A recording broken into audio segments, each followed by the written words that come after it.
కోసం వైద్య శాఖ దరఖాస్తు. రాష్ట్రంలో కొత్తగా మరో 5 ప్రభుత్వ వైద్య కళాశాలలు 2024-25 విద్యా సంవత్సరం ప్రారంభంగా ఉన్నాయి. ఈ దిశగా సీఎం జగన్ ప్రభుత్వం చేపట్టిన కసరత్తు తుద్దశకి చేరుకుంది. పాడేరు, పులివెందుల, ఆదోని, మార్కాపురం, మదనపల్లెలో కొత్తగా వైద్య కళాశాలను ప్రారంభించి ఒక్కో చోట 150 చొప్పున 750 ఎంబీబీఎస్ సీట్లు అదనంగా రాబట్టేలా వైద్య శాఖ కసరత్తు చేస్తుంది. ఈ మేరకు జాతీయ వైద్య కమిషన్ త్వరలో 5 చోట్ల ఇన్స్పెక్షన్ నిర్వహించే అవకాశం ఉన్నట్లు వైద్య శాఖ వర్గాలు తెలిపాయి.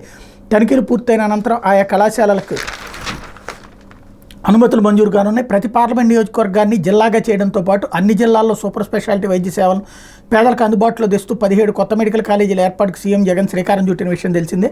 2023-24లో నంద్యాల, మచిలీపట్నం, ఏలూరు, రాజమహేంద్రవరం, విజయనగరం వైద్య కళాశాలను ఇప్పటికే ప్రారంభించారు.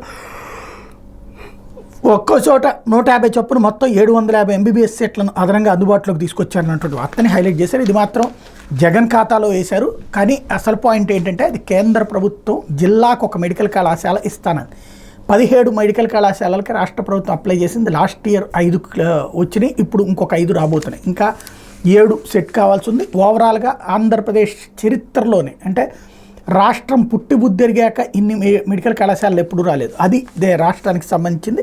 కేంద్రం ఇచ్చిందని సద్వినియోగం చేసుకుంది రాష్ట్ర ప్రభుత్వం. లేకపోతే దారి మళ్ళనున్న తుఫాన్ అంటూ